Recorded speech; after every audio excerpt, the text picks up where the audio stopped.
১১০ কোটি টাকার কাগজে ৪০০ কোটি টাকা কমিশন বাণিজ্য হয় কিভাবে?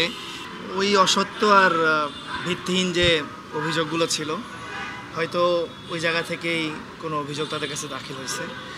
তো তারা মনে করছে যে এটা তদন্ত হওয়া উচিত। তো আজকে সেই উদ্দেশ্যে আসা, তারা একটা নোটিশ করেছিল আমাকে। আর ফ্যাক্টের যে বিষয় সেটা হলো, এর আগেও আমি যেটা বলছি যে অভিযোগগুলো সম্পূর্ণ অসত্য এবং ভিত্তিহীন। আর যদি সামান্যতম এর মধ্যে কোনো ইনভলভমেন্ট আমার থাকে, তাহলে আইনগত ব্যবস্থা নিক সরকার, আমি সেটাকে সহযোগিতা করব।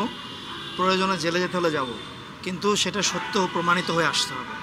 শুধু অসত্য এবং ভিত্তিহীন কোনো সংবাদ এভাবে প্রচার হবে যেটা আমার পারিবারিক, সামাজিক সমস্ত জায়গাতে আমাকে মানহানিকর একটা অবস্থার মধ্যে নিয়ে যাবে, এটা তো বাংলাদেশের নতুন বাংলাদেশে আমরা প্রত্যাশা করি না। এটা কেউই প্রত্যাশা করে না। ভাই, যে অভিযোগগুলো লোকের কাছে যে অভিযোগটা এসেছে সেটা হচ্ছে যে থেকে পাঠ্যপুস্তক একটা অভিযোগ করা হচ্ছে ৪০০ কোটি টাকার মতন, সেখান থেকে কমিশন নিয়েছে। একটা বড় অভিযোগ যেটা বলা হচ্ছে যে ডিসি নিয়োগের ক্ষেত্রে বিভিন্ন জায়গায় যে নিয়োগগুলো হচ্ছে সেখানে আপনার একটা হস্তক্ষেপের কথা হচ্ছে। ১১০ কোটি টাকার কাগজে ৪০০ কোটি টাকা কমিশন বাণিজ্য হয় কিভাবে? আপনারা বেয়াদবি নেবেন না। মানে যেহেতু সাংবাদিকতার জায়গা থেকেই খবরটা প্রথমে আসছে, সেই জায়গাতে তো জিজ্ঞাসিত হওয়া উচিত। এটা স্বাভাবিক, এটা সেন্সের বিষয়।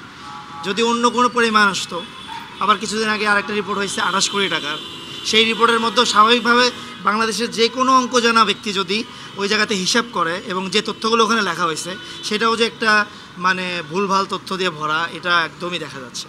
এই জন্য এগুলো আসলে ভিত্তিহীন সংবাদ, সঠিকভাবে তদন্ত হওয়া উচিত। এগুলো যেহেতু একটা নিরপেক্ষ স্বাধীন প্রতিষ্ঠানের কাছে তদন্তের দায়িত্ব আসছে, আমি আশাবাদী দুদক এখানে সঠিকভাবে তদন্ত করবে এবং ইনশাআল্লাহ পরিপূর্ণ এই ভিত্তিহীন অভিযোগ থেকে আমার দায় মুক্তি হবে।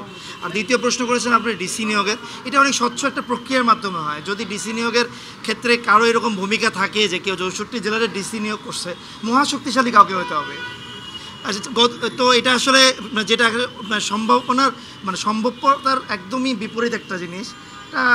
যারা বোঝে আর কি এই জিনিসগুলো, তারা হাসে এই ধরনের সংবাদ শুনে আসলে, যেটা আসলে সম্ভবই না।